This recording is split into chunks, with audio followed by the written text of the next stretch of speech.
Buenas noches. Bienvenidos a Dulce Transilvania. Gracias a la sintonía de radio que nos ha transportado hasta este castillo, podremos compartir juntos una fría y tétrica noche con la conducción del conde Carlos Gómez.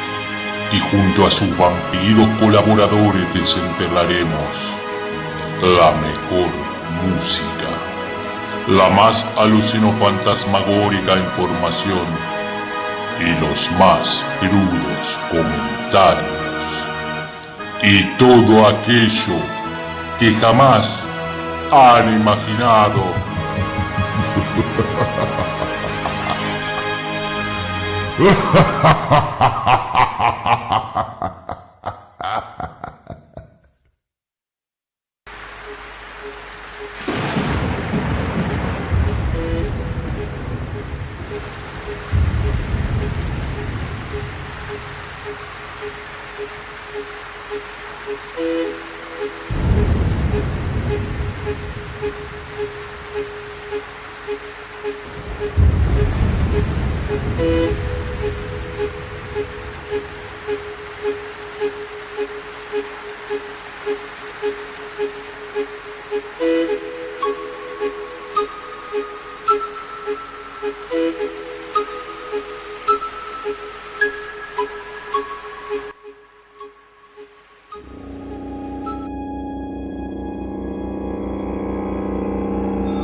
En enero de 2006, un psiquiatra de Nueva York recibió en su consulta a una de sus pacientes como un día cualquiera. En aquella sesión, la joven le explicó que había soñado en repetidas ocasiones con un hombre al que ni siquiera conocía. Tenía una calva incipiente, las cejas muy gruesas y los labios extremadamente finos, en especial el superior.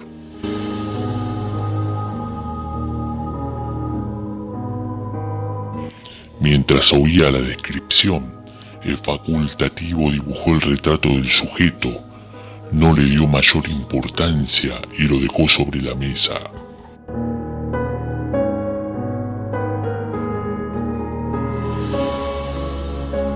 Las cosas cambiaron cuando en sus siguientes consultas, dos pacientes más aseguraron haber visto el mismo hombre en sus sueños. El psiquiatra decidió hacer copias del dibujo y enviarlos a varios compañeros de profesión.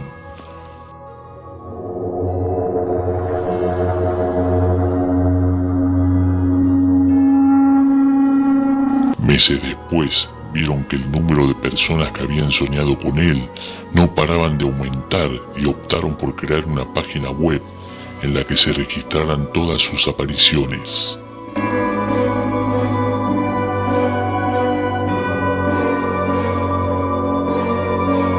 Los facultativos descubrieron que el misterioso hombre se había colado en sueños de cerca de 2000 personas. Sus apariciones son de los más dispares. Uno de los pacientes aseguró haberlo visto vestido de Papá Noel. Otro dijo haberse enamorado en cuanto lo vio. Un tercero asegura que cuando sueña que vuela, el hombre lo hace junto a él y nunca habla.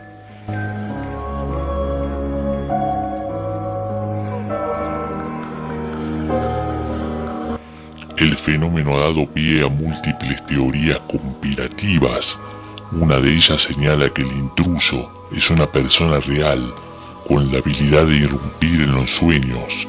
Otra incluso afirma que se trata de un proyecto oculto de los gobiernos para controlar las vidas de los ciudadanos.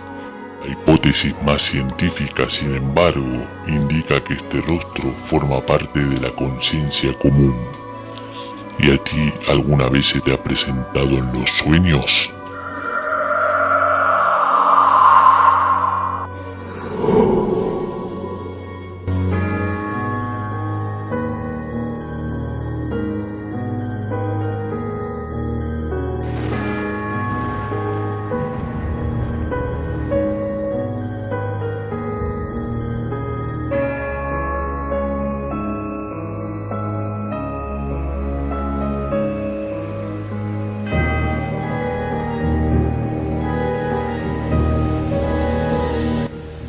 Buenas noches, queridos amigos, y bienvenidos al 18º programa de Dulce Transilvania Remake.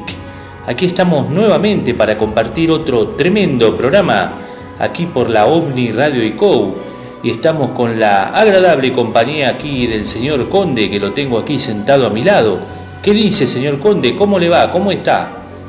¿Qué tal, querido Carlos? Aquí estamos nuevamente para compartir otro alucino-fantasmagórico programa, aquí en Dulce Transilvania Remake. Así es, señor Conde. ¿Y cuáles serán los temas a desarrollar esta noche aquí en el programa? Sí, Carlos, como ya hemos escuchado en la intro, con el hombre de los sueños, luego le siguen los saludos a todos los vampiros seguidores de Dulce Transilvania Remake en las diferentes redes sociales.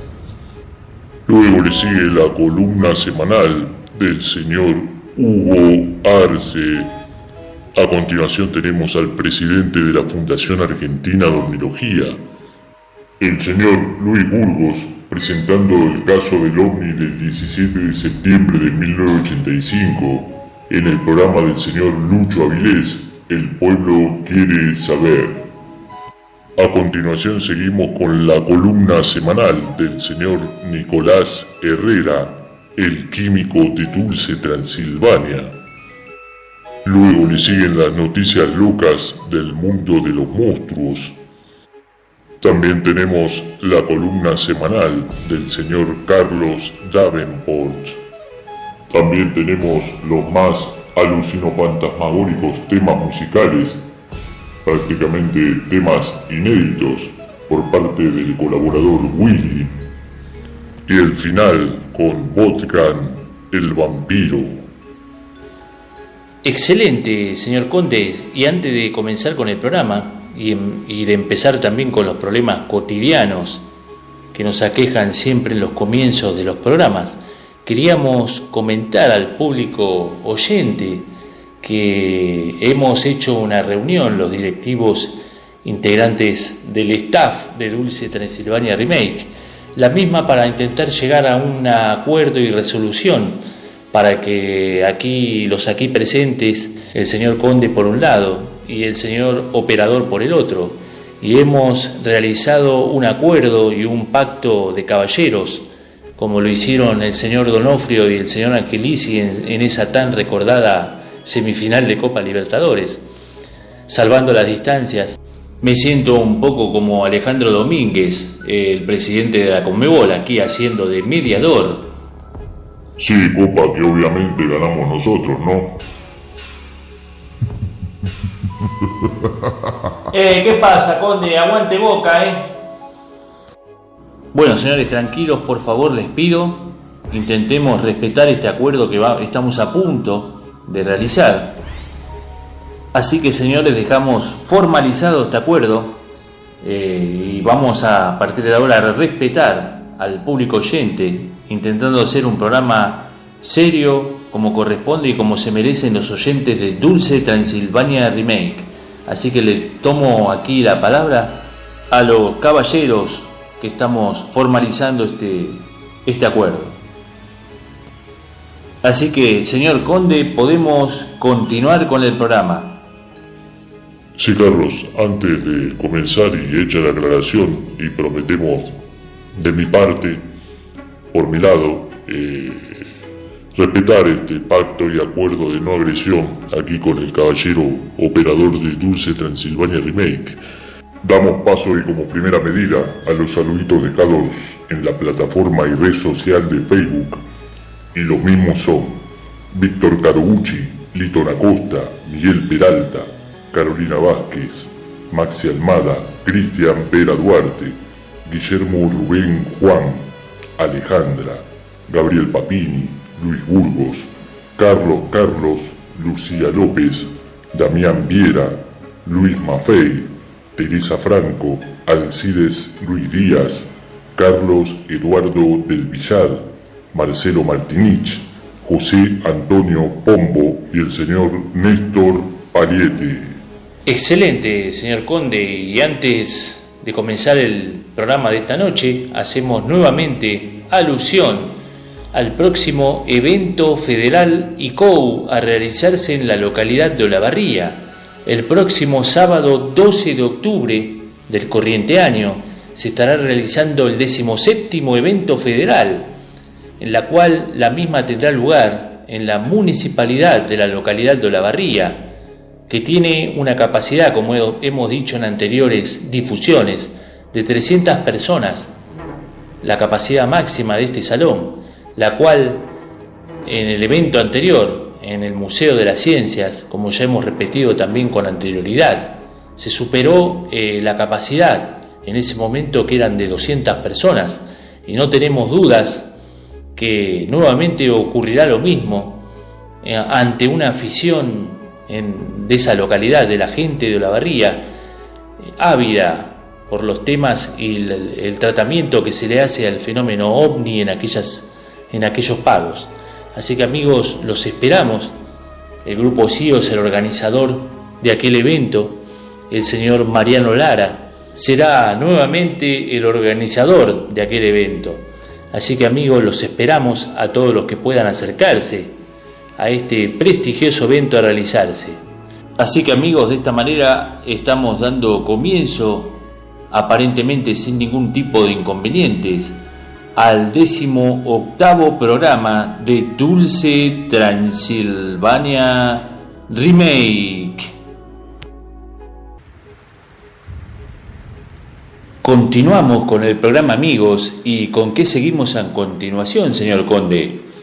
Sí, Carlos, y antes de pasar a la siguiente sección de Dulce Transilvania Remake, tenemos los saludos a la plataforma y red social de WhatsApp dejados aquí para ser pasados en la radio, y los mismos son: el señor Axel de Lomas deja sus saludos y felicita a todo el staff y columnistas. Carlos Candia, también de Lomas, deja un saludo para Axel y un nombre para el Conde. El Conde manda.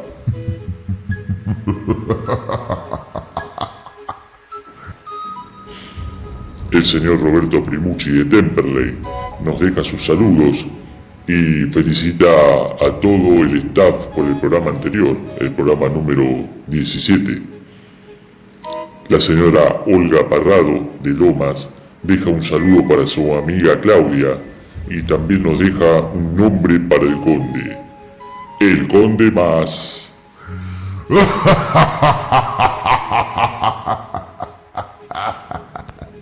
El señor Cristian Ponce de Temperley nos felicita por el programa y hace referencia a la columna del químico del programa y nos formula su inquietud de cómo el mundo de la química nos rodea en todo lo que vemos en este mundo, y a partir de hace un tiempo también en los materiales para el espacio exterior. Y a continuación tenemos la columna semanal del señor Hugo Arce, quien reporta para Dulce Transilvania Remake. Hoy vamos a hablar de la palabra Jati, J-A-T-I. Es el propio estado personal en el mundo físico. ¿Cómo es usted? ¿Rico? ¿Pobre? ¿Sano? ¿Enfermo? Jati se refiere solamente al propio estado material y no debe confundirse con el estado espiritual. Hay que agregar que, generalmente, los más ricos en cosas materiales son desgraciadamente los más pobres en lo que al espíritu se refiere. Buenas noches y bienvenidos a Recuerdos del Tíbet. Siguiendo con lo del sábado pasado, vamos a hablar de la tercera y cuarta verdad, de las nobles verdades, del budismo. La tercera es una de las más breves y sencillas. Como enseñó Gautama, cuando uno deja de anhelar una cosa, deja de sufrir en relación con esa cosa. El sufrimiento cesa con la completa cesación de los anhelos. Una persona que siente deseos vehementes, habitualmente lo siente por los bienes de otra persona. Se hace codiciosa, pues codicia lo que posee el otro.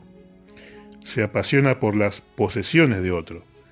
Y cuando no puede conseguir esas cosas, se resiente y aborrece al propietario de las cosas codiciadas.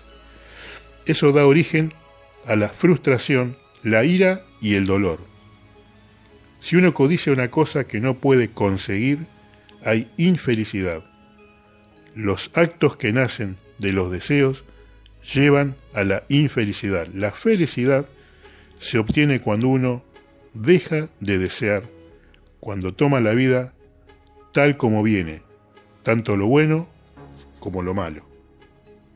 Y ahora llegamos a la cuarta de las nobles verdades. Pero la cuarta ha sido dividida en 8 partes, llamadas el Santo Camino Óctuple.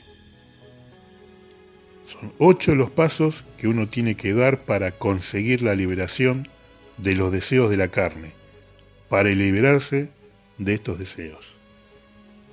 Vamos al primer paso, el punto de vista justo. Uno debe tener el punto de vista justo acerca de la infelicidad. Una persona que se siente desdichada o infeliz debe averiguar exactamente por qué está así, debe investigarse a sí misma y descubrir cuál es la causa de su infelicidad. Antes de que podamos proseguir nuestro camino por la vida con la mente tranquila y con la esperanza de que llevaremos la vida como ésta está destinada a ser llevada, debemos saber cuáles son nuestros objetivos. Y esto nos lleva al segundo paso. La aspiración justa. Todos aspiran a algo, que puede ser un beneficio mental, físico o espiritual. Puede consistir en ayudar a otros o puede consistir únicamente en ayudarnos a nosotros mismos. Tenemos que despojarnos de todos los valores falsos, de todas las palabras falsas, y ver claramente lo que somos y lo que deberíamos ser, así como lo que deseamos. Debemos renunciar a los falsos valores que evidentemente nos llevan a la infelicidad. La mayoría de las personas piensan solamente en yo, en mí y en mío. La mayoría de las personas se concentran demasiado en sí mismas. No se preocupan en absoluto por los derechos de los demás. Es esencial que nos contemplemos a nosotros mismos como un objeto que hay que estudiar, que nos contemplemos como contemplamos a alguien desconocido. Debemos tener aspiraciones justas antes de que podamos tener buen éxito en la vida, y de esta aspiración justa se deduce que debemos tener un lenguaje justo. Este es el tercer paso. Esto significa que una persona debe dominar su lenguaje. No debe calumniar, no debe confundir rumores como si los rumores fueran hechos. Con el lenguaje uno debe conceder siempre a la otra persona el beneficio de la duda. No debe hablar cuando lo que dice puede perjudicar a otro, y debe hablar cuando lo que dice es bueno y cuando puede ayudar. El lenguaje puede ser mortífero, más mortífero que la espada. Puede ser más venenoso que el veneno más ponzoñoso. El lenguaje puede destruir a una nación. En consecuencia, uno debe tener un lenguaje justo, y el lenguaje justo nace del cuarto paso, que es el comportamiento justo. Si uno se comporta de manera correcta, no habla de una manera incorrecta, en consecuencia el comportamiento justo contribuye materialmente al lenguaje justo y las aspiraciones justas. El comportamiento justo significa que una persona no dice mentiras, no bebe bebidas alcohólicas y no roba. Gautama enseñó que somos el resultado de nuestros pensamientos. Lo que somos ahora es lo que nuestros pensamientos nos han hecho ser en el pasado. Por tanto, si ahora pensamos bien, si ahora nos comportamos bien, seremos justos en alguna futura ocasión cercana. Gautama declaró: el odio no cesa mediante el odio, en ningún momento. El odio solo puede ser conquistado por el amor. También dijo que un hombre domine la ira de otro con el amor, que domine la maldad de otro con su propia bondad. Gautama también dijo: si alguien te maldice, debes reprimir todo resentimiento y tomar la firme determinación de que tu mente no se perturbará y ninguna palabra airada cruzará por tus labios. Seguirá mostrándote bondadoso y amistoso y sin rencor. Esto nos lleva al paso 5, el modo de ganarse la vida justo. Según las enseñanzas del Buda, hay ciertas ocupaciones que son nocivas para el hombre, ciertas ocupaciones a las que no debe dedicarse un verdadero budista. Por ejemplo, un buen budista no puede ser carnicero o vendedor de venenos. No puede ser comerciante de esclavos ni propietario de esclavos. Un buen budista no puede beber ni distribuir licores. El buen budista en la época de Gautama era necesariamente un hombre que viajaba solo o vivía en un monasterio. El sexto paso, el esfuerzo justo. El esfuerzo justo tiene un significado especial. Significa que uno debe avanzar a la velocidad más adecuada para él, por el camino óptuple. Una persona que trata de progresar no debe sentirse impaciente y tratar de moverse demasiado rápido, antes de haber aprendido las lecciones que se debe aprender. El séptimo paso, la atención justa. Es la mente del hombre la que rige las acciones del hombre. El pensamiento es el padre del acto. Si piensan en una cosa, ese es el primer paso para hacerlo. Y algunos pensamientos son muy incongruentes. Los deseos físicos pueden perturbar a uno y causarle daño. Uno puede desear demasiado alimento. Bueno, el deseo no causa dolor, pero la comida excesiva sí.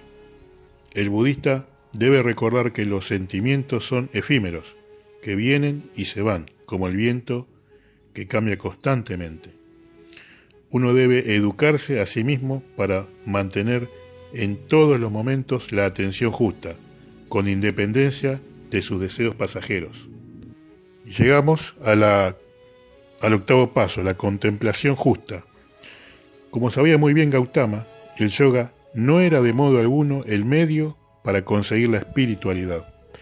El yoga no es más que una serie de ejercicios destinados a capacitar a la mente para dominar el cuerpo físico, para someter al cuerpo a la dirección de la mente. No están destinados a darle a uno la elevación espiritual.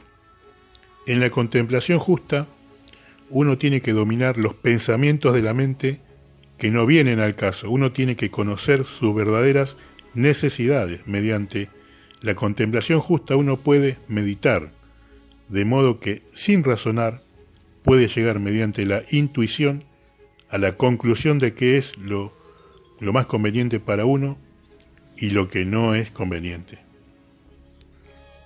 Bueno, ese es el último paso de los 8 que habíamos previsto.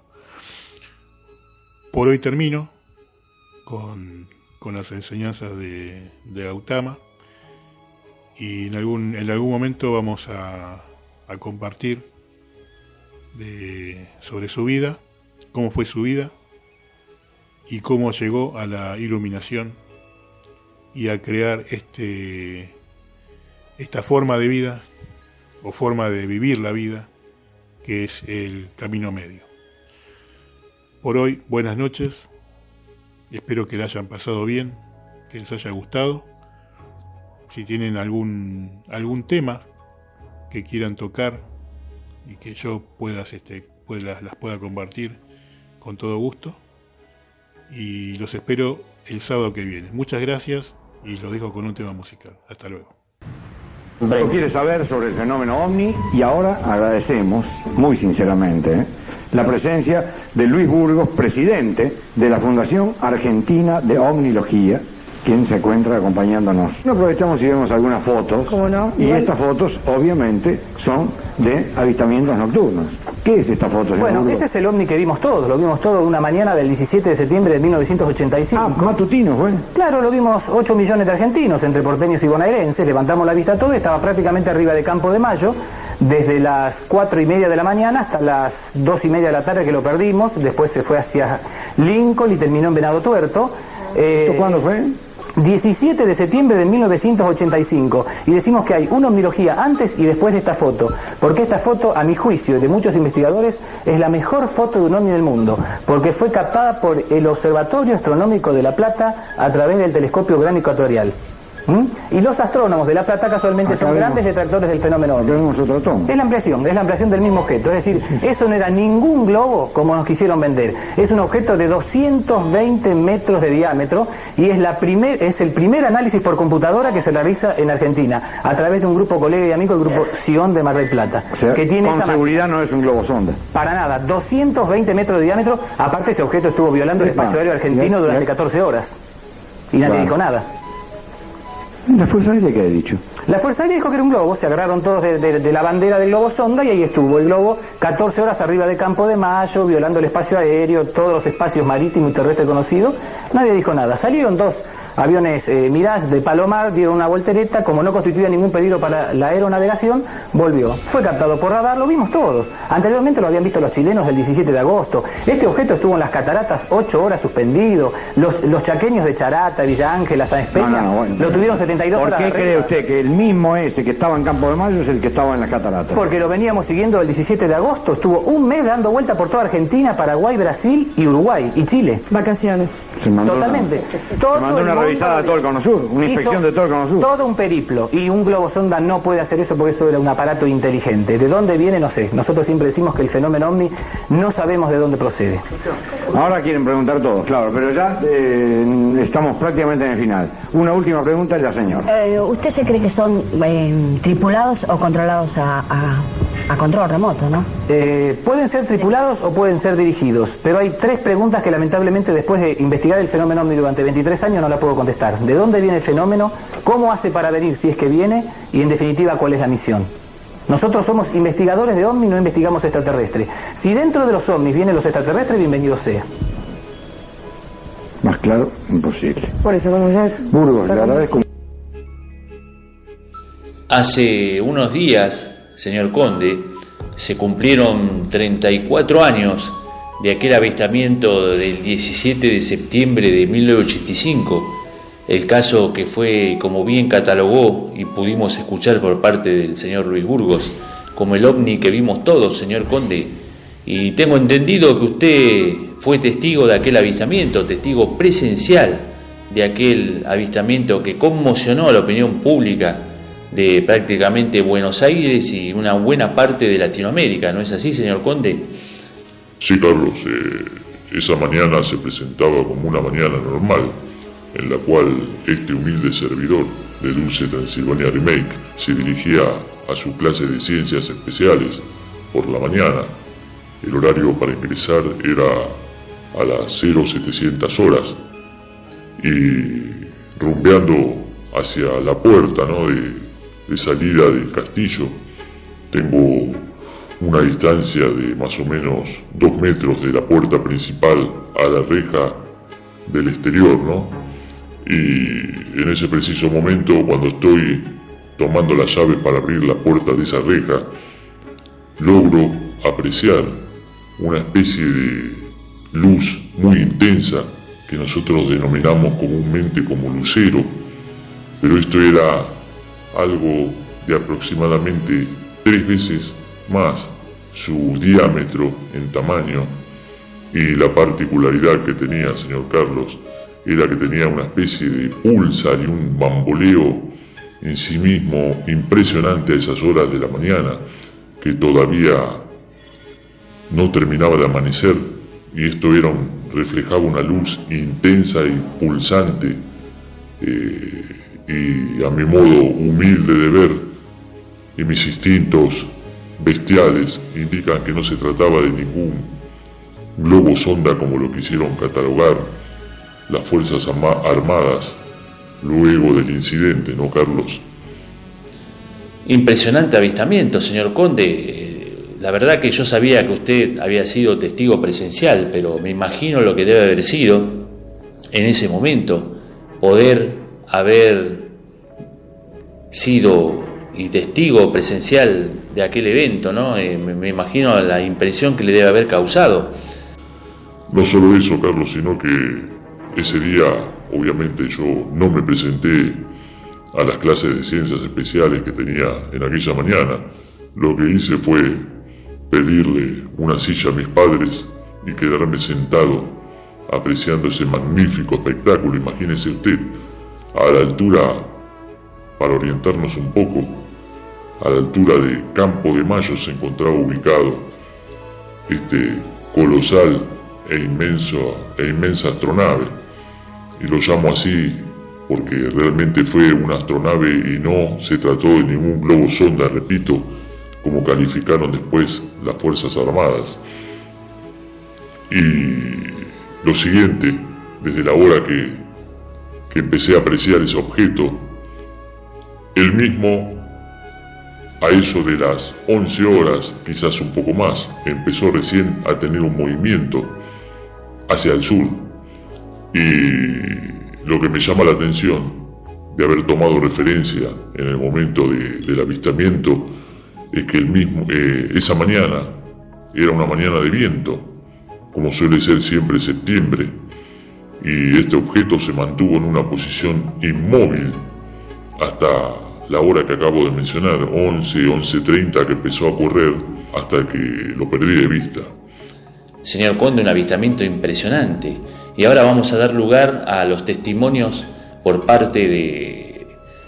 Tenemos un audio por parte de las Fuerzas Armadas, ¿no? Un operador de radar, quien hace un informe y comenta lo que él pudo también apreciar, para ahondar un poco más también en este gran avistamiento que tuvimos en aquel 17 de septiembre de 1985.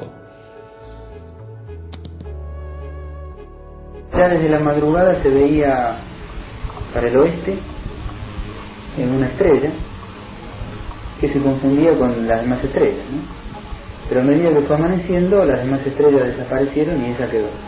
Y era una estrella muy particular, o sea, estaba con rumbo exactamente oeste a una altura aproximada de 30 grados con respecto al horizonte, ¿no?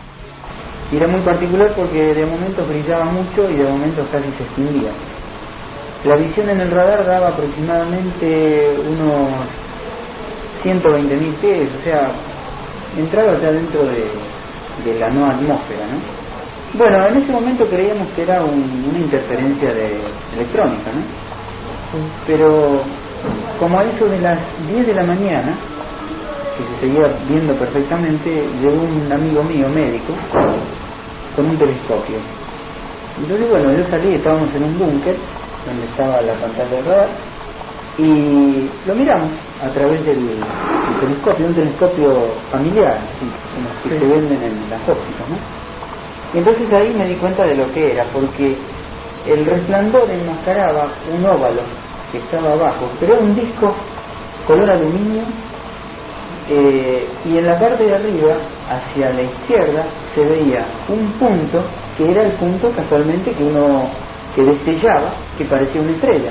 Al destellar enmascaraba todo lo que estaba abajo. Ahora, esa estrella que destellaba reflejaba sobre la superficie del óvalo y entonces daba la sensación de profundidad encima. O sea, era una esfera, era un ovaloide, un óvalo de rotación, digamos, ¿eh? Y en la parte de abajo tenía algo parecido a una torre de Eiffel. O sea, no era maciza, sino que estaba construida como si fuera aluminio, y eran dos parábolas perfectas, que terminaban en un vértice agudo, simétricas. Bueno, el tema es que cuando nosotros avisamos a Ezeiza salió un avión de reconocimiento, un Learjet, que inclusive llevó a un camerógrafo francés. Bueno, se filmó, se fotografió y la fotografía coincidía con lo que nosotros habíamos visto. Era exactamente eso. A las 12 del mediodía, que se mantuvo en esa posición vertical Junín, se sintió como una explosión como un golpe de aire, cerrado como fuerte, ¿no? Y a partir de ahí empezó el ascenso, ascendió vertical y en segundos desapareció. O sea, no es que desapareció, aceleró y se alejó de una forma vertiginosa, salió de la pantalla de radar, todo. Pero el radar se sabía la altura, estaba prácticamente entre los 100 y 150.000 pies. Claro, el Learjet habrá llegado a unos 40.000 pies, que en tierra no se veía el disco, se veía solamente la iluminación. O sea, yo no tuve duda de que era un ovni, porque a nosotros en la Fuerza Aérea se nos entrena para, digamos, discriminar en una pantalla de radar todo tipo de objetos, desde un helicóptero hasta un avión anzuelo, en fin, todo lo que puede volar en un radar, el entrenador de radar lo tiene que saber. Yo se escapaba o sea, era como un transatlántico a esa altura y no coincidía, ¿no? Entonces yo jamás dudé de que fuera algo exterior, algo que no estaba construido por el ser humano. Conozco la tecnología como ingeniero, ¿no? Supuestamente estaba en una atmósfera enrarecida, o sea, quizás esté en el límite entre la estratosfera y la ionósfera, de ser un globo y estallado. Pero evidentemente estaba situado ahí, no se movió en absoluto, estaba como clavado, no se bamboleaba ni ninguna cosa por el estilo, estaba ahí, ¿no? Y cuando llegó el momento en que se fue, lo hizo en forma vertical y no sé qué aceleración habrá tenido, pero ha sido brutal, no conocida para nosotros, ¿no? Era tecnología, no era ni visión ni nada. Era una imagen quieta ahí que ni siquiera se bandeaba o ni había efecto de spalling, o sea, de movimiento de imagen por calor, no, estaba ahí. Hemos escuchado este impresionante testimonio, señor Conde, por parte de este radiooperador de radar, y a continuación también tenemos una nota de archivo de época en la cual el programa de noticias de aquellos años, de nombre 9 Diario, también realizó un seguimiento por parte de este tremendo y colosal aparato que surcó prácticamente media Sudamérica, como lo comentó también el señor Luis Burgos. Y tenemos también la teoría de por qué quizás comenzó a movilizarse y a moverse a partir del mediodía, que fue en donde empezaron a salir naves a su encuentro, ¿no? Como lo dijo el señor Luis Burgos, salieron 2 Mirage y como no representaban ningún peligro para la aviación aeroespacial, volvieron y lo volvieron a enmarcar como un globosonda, ¿no? Bueno, este avión de este noticiero hizo un seguimiento. Y escuchen particularmente la opinión de los pilotos. Imagínense tener este tremendo transatlántico a tan cerca de donde pudo llegar este avión, porque más no podía ascender, lógicamente, ¿no? Porque por su capacidad estaba colmada de ascenso. Y escuchen principalmente los testimonios de los pilotos, a ver si a alguno de ellos le parece que estaban divisando un globo. Y esto redondeará más todavía la teoría de que se trató de un colosal aparato que surcó prácticamente media Sudamérica, incluyendo a la provincia de Buenos Aires.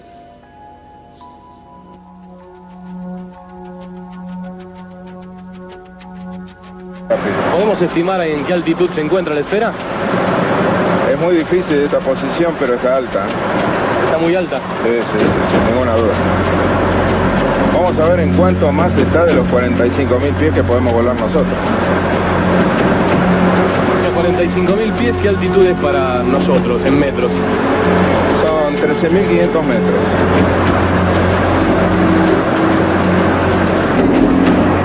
La búsqueda no solo es visual, sino que también se está realizando por medio electrónico. Estamos observando en un primerísimo plano la barrida constante, permanente, que va haciendo el radar del jet que nos está conduciendo con proa directa hacia el objeto que está ocupando la atención de 9 diarios, de la opinión pública y de todo Buenos Aires. Martínez, sobre nuestra izquierda tenemos el altímetro que va marcando en este momento 25.500 pies y seguimos trepando.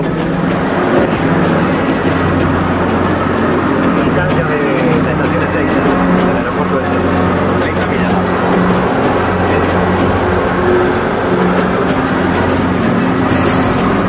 Nuestra cámara está aproximando en este momento la esfera con el zoom para tenerla lo más cerca posible.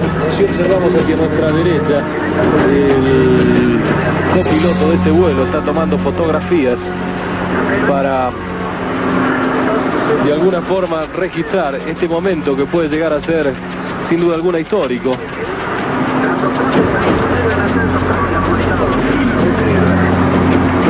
Estamos casi a 40.000 pies de altura.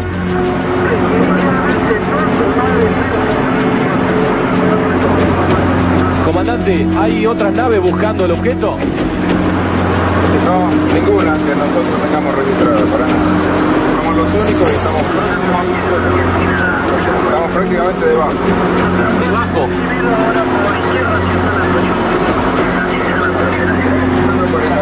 Cruzando 41.000 pies, calculo que está unos 15.000 pies más arriba nuestro, por lo menos. ¿El objeto puede llegar a estar 15.000 pies más arriba que nosotros? En este momento sí, usted lo puede ver que tiene algo que pende. Se ve a simple vista. ¿No arriesga opinión todavía de qué puede tratarse? No. Para nada. Esta milla 215 para 110. 585, continúe directo hacia San Fernando y mantenga 110. Confirme establecido. Casi diríamos un primer plano, un plano.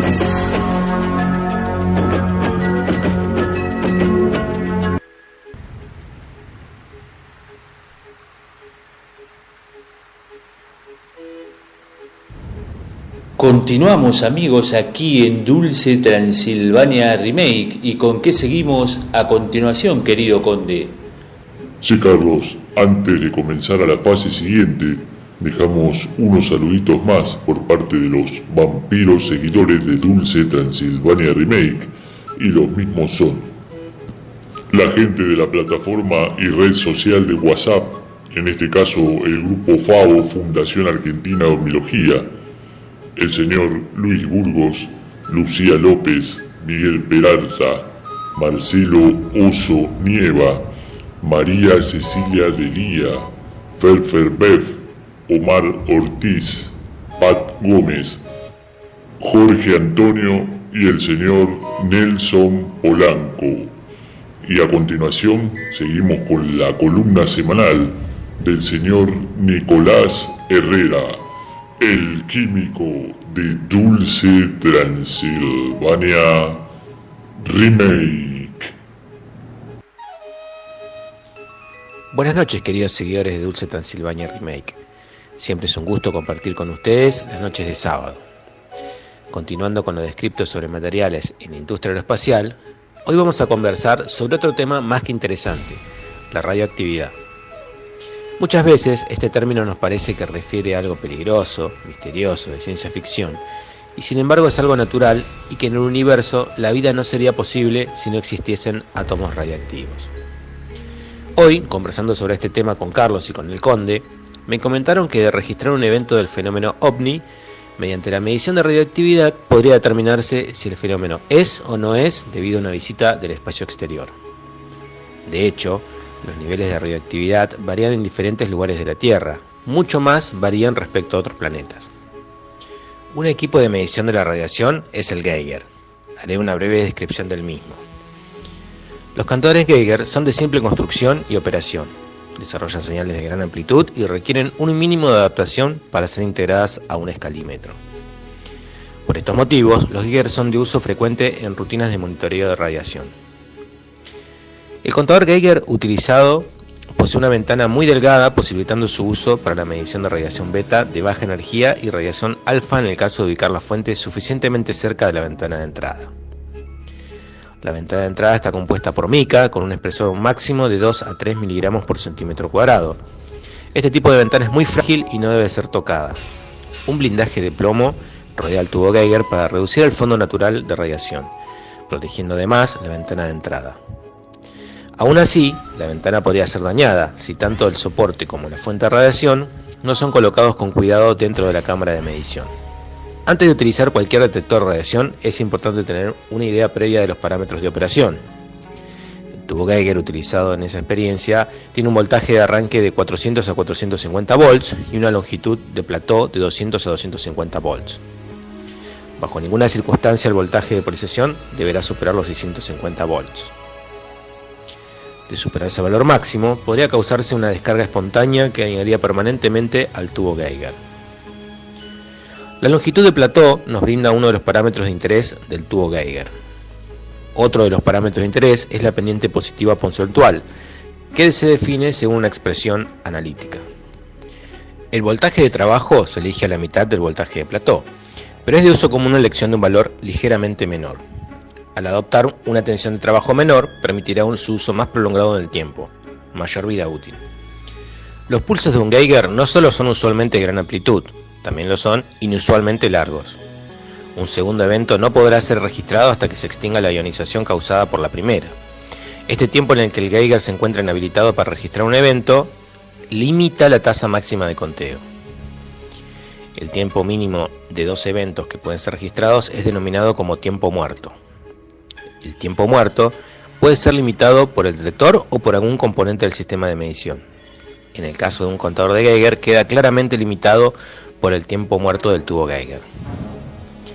Existen diversas formas para determinar el tiempo muerto y una de ellas es conocida como el método de las dos fuentes. La esencia de este método consiste en colocar dos fuentes de aproximadamente igual tasa de conteo, primero colocándolas separadas y luego juntas. Queridos seguidores, continuaremos profundizando en este tema la próxima semana. Pueden dejarnos sus comentarios por las redes sociales y WhatsApp y nos pueden dejar sus dudas, consultas. Muchas gracias por escucharnos y que tengan una excelente semana. Continuamos con el programa, amigos, y ahora pasamos a la sección semanal sobre las noticias locas del mundo de los monstruos. Y tenemos el siguiente caso a desarrollar, señor Conde. El mismo se titula de la siguiente manera: le crece un cuerno de 10 centímetros en la cabeza. ¿Qué le parece, señor Conde?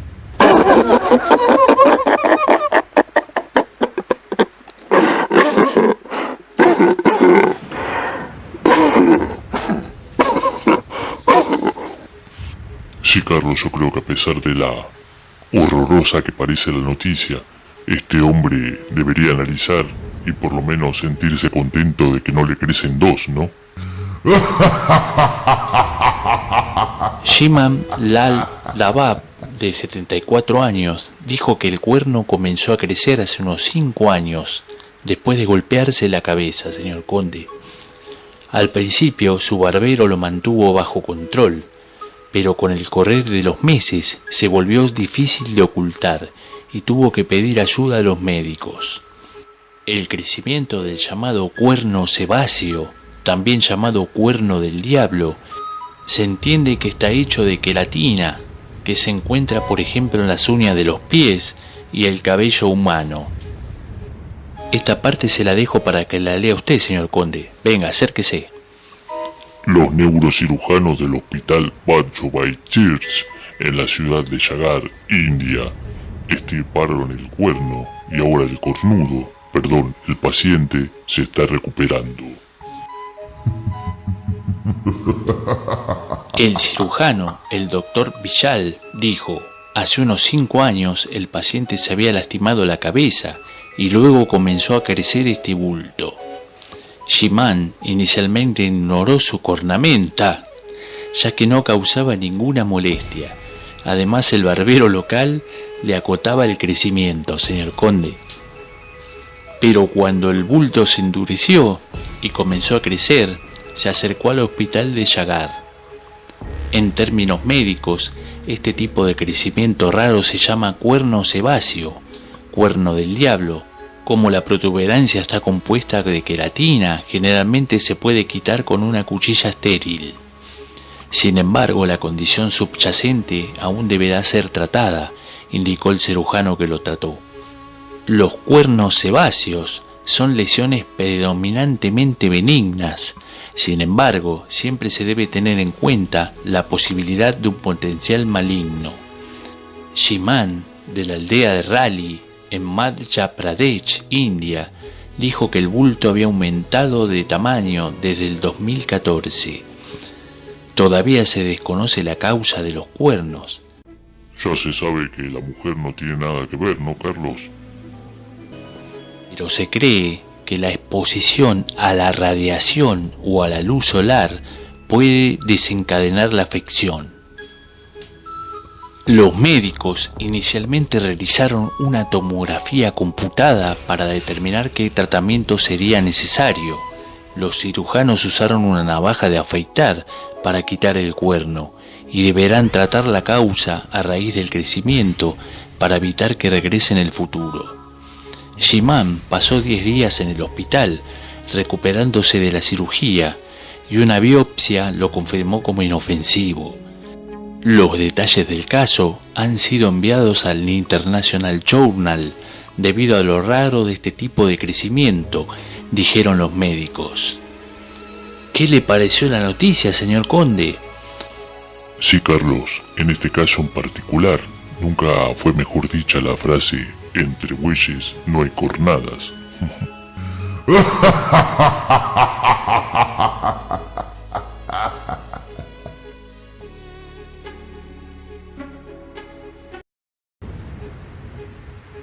Continuamos aquí en Dulce Transilvania Remake, amigos. ¿Y qué tenemos a continuación, señor conde? Sí, Carlos, y a continuación, y antes de pasar a la siguiente sección, queremos dejar el número de WhatsApp del castillo para que los vampiros seguidores de Dulce Transilvania Remake puedan dejar sus saludos amigos, familiares, sus pedidos de temas musicales al señor Willy. También pueden dejar mensajes de audio con vivencias propias o de conocidos o amigos o familiares con historias en lo que se refiere a situaciones paranormales o de toda índole relacionada al misterio. Así que a continuación dejamos también unos saluditos más de la plataforma y red social de Facebook, en este caso la gente de Área OVNI, la verdad evidente. Los mismos son el señor Carlos, Cristian Eduardo Llano, Miguel Peralta, y dejamos también una frase del conde y vampiro mayor de Dulce Transilvania Remake, el señor Luis Burgos, y la misma reza de la siguiente manera: la carroza partirá algo retrasada, pero llegará a tiempo, llevando los planos de la ubicación del galpón de Quilmes, donde se encuentra escondido el ovni. Nos custodia el conde Corado y la condesa Almada. Señor conde, me imagino que semejante información va a ser bien recibida aquí por los colaboradores de Dulce Transilvania Remake. Así es, Carlos, información que será atesorada y trataremos de resolver en qué galpón de Quilmes y quiénes son los vampiros responsables. Algunos me han dicho que hay políticos involucrados, en donde algunos personajes que se encargan de siempre desacreditar al fenómeno ovni con ocurrencias alucino-fantasmagóricas, en este caso, bien dicho, la palabra está, con semejantes disparates, diciendo en este caso en particular que se encontraría un ovni en un galpón de Quilmes y un alto político involucrado, ¿no? Más disparates no podemos llegar a escuchar, así que esta es otra historia más para noticias locas del mundo de los monstruos también. Y a continuación tenemos la columna semanal del señor Carlos Davenport, quien reporta para Dulce Transilvania Remake.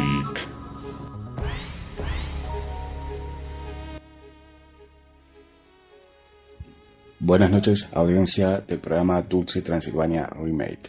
Mi nombre es Carlos y este es mi nuevo aporte para el programa. En esta ocasión quería hablarles sobre el proyecto Libro Azul.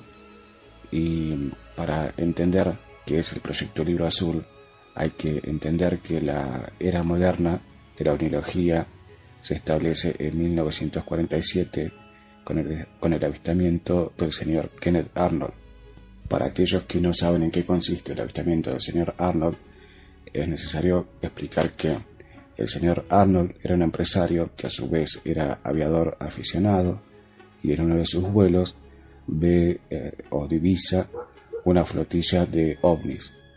Él describe a estos objetos de manera triangular y describe su desplazamiento como platos que rebotaban en el agua. De ahí que la prensa se hace eco y confunde el desplazamiento con la forma. Por eso es que la prensa empieza a llamarlos platillos volantes en relación a su forma y no a su desplazamiento, que era lo que el señor Arnold originalmente estaba describiendo. En días posteriores al avistamiento del señor Arnold se dio el incidente de Roswell, el cual consiste en el estrellamiento de una presunta nave extraterrestre con la posterior recuperación de los cadáveres de sus tripulantes. Posterior a estos dos sucesos, se desató un estado de histeria colectiva, en donde fueron reportados miles y miles de casos de avistamientos por parte de supuestas naves. A causa de esta masificación de denuncias por parte de los habitantes de Estados Unidos, es que la USAF decide llevar a cabo un proyecto que trate de explicar toda esa cantidad de avistamientos. Es por ello que para llevar a cabo esta tarea deciden contar con los servicios del astrofísico el señor Joseph Allen Hynek, el mismo que consiguió catalogar en 3 tipos los avistamientos ovnis. Recuérdese el avistamiento del primer, segundo y tercer tipo. El señor Hynek tuvo participación en el proyecto Libro Azul desde su comienzo en 1952 hasta su cese en 1969. Se estima que en ese periodo de tiempo se llegaron a estudiar cerca de 12.000 casos, entre los cuales habían hechos de explicación científica, fraudes y un mínimo porcentaje de avistamientos inexplicables. Y como he mencionado antes, una de las finalidades del proyecto Libro Azul era calmar esa histeria colectiva que, recordemos, se vivía en tiempos de Guerra Fría, puesto que también muchos avistamientos eran asociados de manera infundada, pero asociados al fin a naves de proveniencia soviética. También hay que agregar que esta histeria estaba alimentada porque una década atrás, en 1942, en el desarrollo de la Segunda Guerra Mundial, en Los Ángeles, California, se dio lo que se llama la Batalla de Los Ángeles. La Batalla de Los Ángeles consiste en un avistamiento de luces y la intervención de artillería terrestre por parte del ejército norteamericano, y que como consecuencia causó bajas en la población civil. Una situación alarmante si se tiene en cuenta que unos meses atrás se había producido el ataque de Pearl Harbor, que inició la Segunda Guerra Mundial para Estados Unidos. Teniendo en cuenta ese antecedente, no menos importante, es que la histeria ya estaba instalada en la sociedad norteamericana. Entonces, el señor Hynek, recorriendo prácticamente todos los Estados Unidos, fue relevando testimonios con sus respectivas investigaciones. Y es entre esas investigaciones que podría destacar dos casos, como el monstruo de Flatwood y las luces del Lubbock, los cuales son casos muy representativos para la ovnilogía en general. Como mencionaba recientemente, no solamente era el proyecto para tratar de explicar esos fenómenos desde un punto de vista científico, sino también para demostrar que otras variables era confusión, como por ejemplo puede ser la confusión de un satélite por parte del testigo, o también demostrar que muchos testigos presentaban psicopatologías, por lo cual quedaba automáticamente casi desacreditado el caso, aunque muchas veces no siempre eso implicaba que el caso sea falso. Esto último reconocido por el señor Hynek en años posteriores al cierre del proyecto Blue Book. Y mencioné el caso, por ejemplo, del monstruo de Flatwood, porque podría ser considerado uno de los primeros encuentros con humanoides por parte de un ser humano. También comenté o mencioné el caso de las luces de Lubbock por ser un precedente a lo que posteriormente fue el avistamiento de las luces de Phoenix en Arizona, avistamiento ocurrido ya en el año 1997, pero que guarda mucha similitud con el caso estudiado en el proyecto Libro Azul. Ahora bien, habiendo finalizado en el año 69 el proyecto, se procedió a la posterior edición de un libro, aunque con muchos datos omitidos por parte de la versión oficial. Y al parecer el señor Hynek quedó bastante decepcionado con el resultado final, puesto que se habían omitido tantos detalles que él creyó conveniente estudiar de manera particular el fenómeno ovni. Es por eso que incluso en años posteriores el señor Hynek incluso visitó Argentina. La visita del señor Hynek se produjo en el año 1982 en la ciudad de Rosario, provincia de Santa Fe, en el contexto de un congreso que se celebraba en aquellos años por parte de FAESE, que era una organización activa dedicada al estudio e investigación del fenómeno ovni. Esto último a modo de curiosidad. Sobre el libro azul, retomando sobre el libro azul, sobre ese proyecto, cabe decir que muchos años después fueron desclasificados casos que no estaban incluidos en la edición original del libro, casos que en algún otro momento les estaré comentando.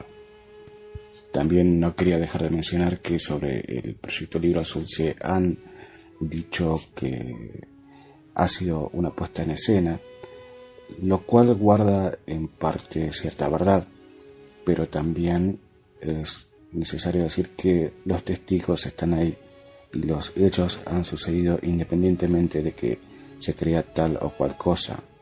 Y como siempre digo, todo depende de la perspectiva de la persona que analice de manera crítica el asunto, todas estas investigaciones. Para finalizar con el tema que les traigo el día de hoy, quería comentarles que el canal History Channel ha emitido una serie con 10 capítulos. La serie se llama justamente Proyecto Libro Azul, y me gustaría recomendarles esta serie, puesto que se basa directamente en las investigaciones reales del proyecto.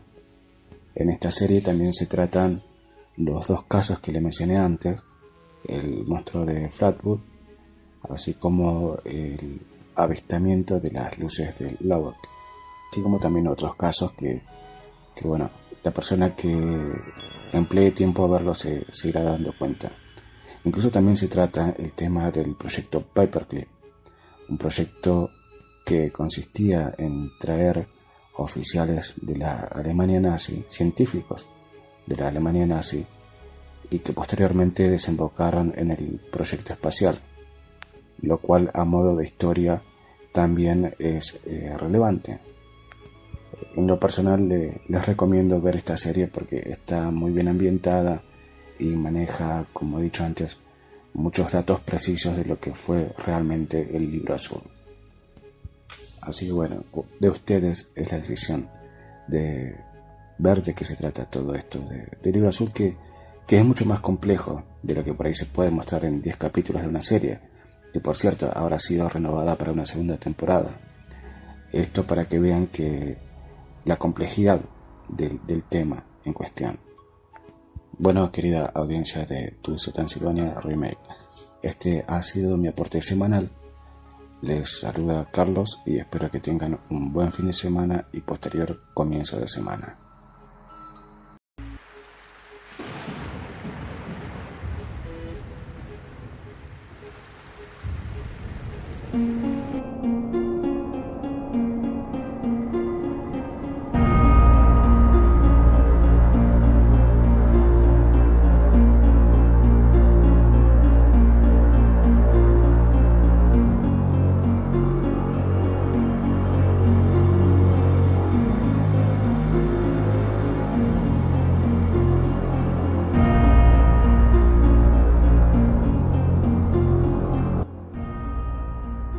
Botkan era el nombre de un individuo que había venido a vivir desde el continente europeo hasta Sudamérica.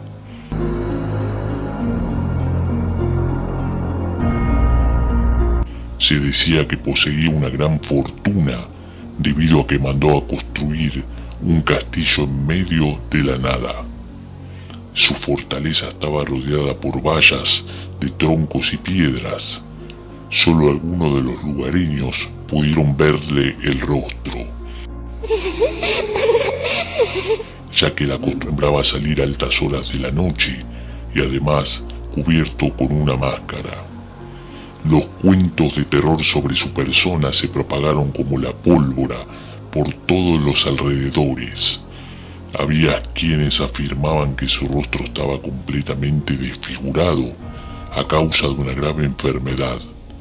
Había otros que decían que le faltaban partes de la cara, por ejemplo, una oreja, un ojo, etc. Esos rumores continuaron sin que las autoridades le prestaran la debida atención, hasta que los animales del pueblo, particularmente las ovejas y cabras, empezaron a desaparecer de las granjas cercanas.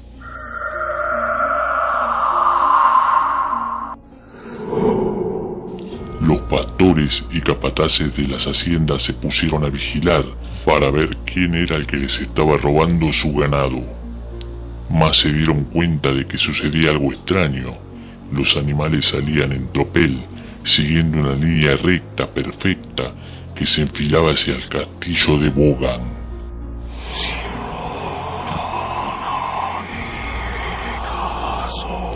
Al llegar ahí, este los estaba esperando en la puerta. Aquellos hombres que llegaron a observar este hecho más de cerca afirman que Bogan estaba vestido de negro con una capa que le llegaba hasta los pies.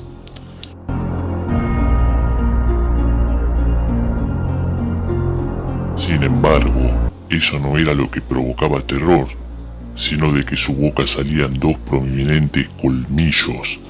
Aquella escena pronto se transformó en un festín sangriento, ya que el vampiro se abalanzó sobre las ovejas, clavando sus incisivos en su cuello hasta dejarla seca por dentro. Los campesinos que ya anteriormente habían lidiado con otros vampiros le dispararon con escopetas cargadas de balas de plata, lo que hizo que Bogan se desplomara perdiendo la vida. Además, dejaron su cadáver a la intemperie para que el sol terminara de desintegrarlo.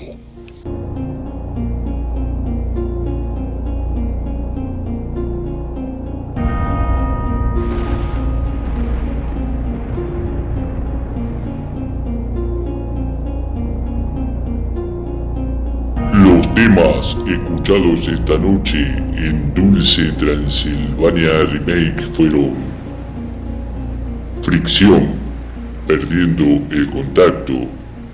38 Special, segunda chance. Raimundo Wagner, burbujas de amor. Tony Bosikovich, la cabalgata del tiempo. Kate Tunstall, Saving Me Face. Queridos amigos, nos encontramos finalizando el programa y esperamos que el mismo haya sido de su agrado. Y nos estaremos encontrando el próximo sábado aquí a las 22 horas por la OVNI Radio ICO en sintonía con la verdad. Muchas gracias y hasta el próximo sábado, amigos.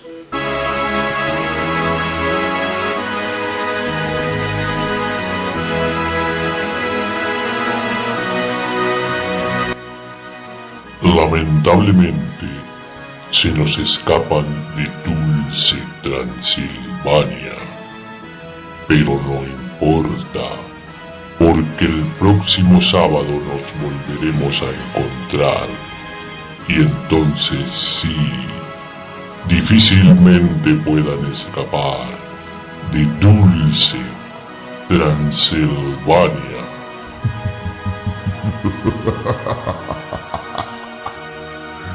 Ha ha ha ha ha!